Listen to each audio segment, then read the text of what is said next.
السلام علیکم ورحمۃ اللہ۔ سورہ آل عمران مدنی صورت، چوتھے سپارے کا 9واں رکوع، آیت نمبر 172 سے 174۔ اعوذ باللہ من الشیطان الرجیم، بسم اللہ الرحمن الرحیم۔ الذین استجابوا للہ والرسول من بعد ما اصابہم القرح للذین احسنوا منہم واتقوا اجر عظیم۔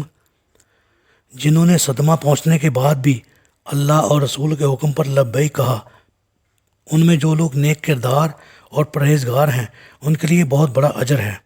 جی،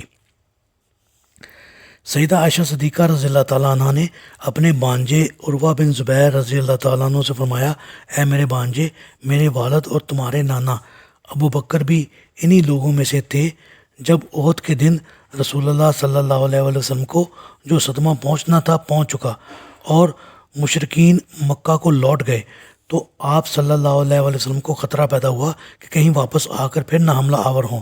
لہٰذا آپ نے فرمایا کہ کون ان کافروں کا تعاقب کرتا ہے۔ آپ کا یہ ارشاد سن کر 70 آدمی تعاقب کے لیے تیار ہو گئے، جن میں ابو بکر صدیق اور زبیر بھی تھے۔ الذین قال لهم الناس ان الناس قد جمعوا لكم فاخشوهم فزادهم ایمانا وقالوا حسبنا اللہ ونعم الوکیل۔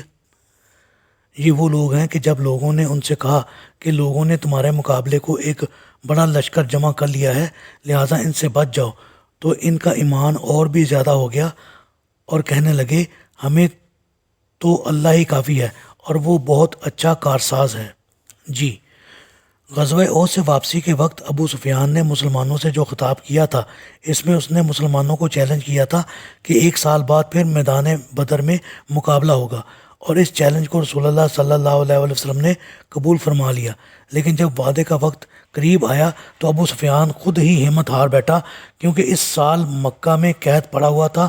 اس نے اپنی اس خفت و ندامت کو چھپانے اور الزام دوسرے کے سر تھوپنے کے لیے یہ تدبیر سوچی کہ خفیہ طور پر ایک شخص نعیم بن مسعود کو مدینہ بھیجا اور کچھ دے دلا کر اس کی ڈیوٹی یہ لگائی کہ وہاں جا کر یہ خبر مشہور کر دے کہ اس دفعہ قریش نے اتنی زبردست تیاری کی ہے اور اتنا لشکر جرار جمع کر رہے ہیں کہ پورا عرب بھی اس کا مقابلہ نہ کر سکے گا، اور اس کا مقصد صرف مسلمانوں کو دہشت زدہ کرنا تھا تاکہ مقابلہ کرنے کی انہیں ہمت ہی نہ رہے۔ چنانچہ اس نے مدینہ جا کر یہ افواہ پھیلائی، لیکن اس پروپیگنڈے کا اثر ابو سفیان کی توقع کے برعکس نکلا۔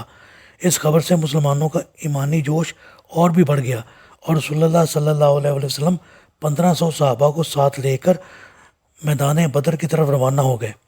ابن عباس رضی اللہ تعالیٰ عنہ سے روایت ہے کہ جب ابراہیم علیہ السلام کو آگ میں ڈالا گیا تو انہوں نے حسبنا اللہ و نعم الوکیل کہا تھا، اور جب لوگوں نے نبی کریم صلی اللہ علیہ وسلم سے کہا کہ قریش کے کافروں نے آپ کے مقابلے کے لیے بڑا لشکر جمع کر لیا ہے، تو آپ نے بھی یہی کلمہ کہا، اور یہ خبر سن کر صحابہ کا ایمان بڑھ گیا اور انہوں نے بھی یہی کلمہ کہا۔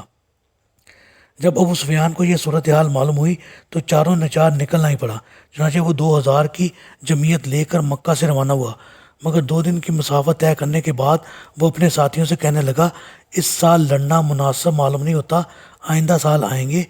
اس کے ساتھی پہلے ہی یہی کچھ چاہتے تھے، چنانچہ وہ وہیں سے واپس مکہ چلے گئے، اور اس کی وجوہات کئی تھیں۔ مثلا اس دفعہ اس کی فوج غزوہ احد کے مقابلے میں صرف 2/3 تھی، جبکہ مسلمانوں کی فوج دگنا سے بھی زیادہ تھی۔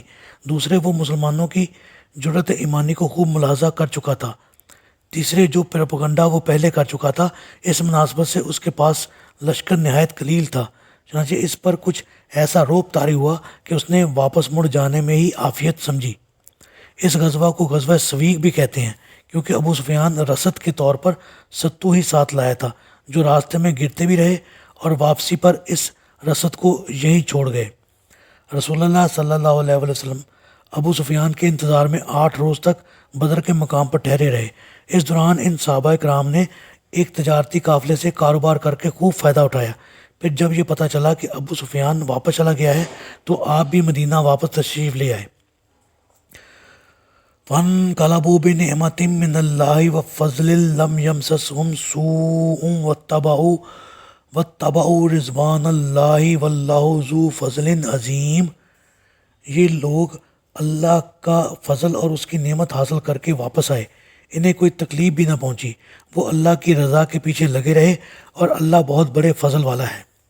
جی، یعنی صحابہ کرام ہر لحاظ سے فائدے میں رہے، اللہ کی رضا بھی حاصل ہو گئی، جنگ کی سختی سے بھی بچ رہے، دشمن بھی مرعوب ہو کر واپس چلا گیا، اور مالی فائدہ بھی حاصل ہو گیا، اور ہر طرح سے کامیاب اور کامران واپس لوٹے۔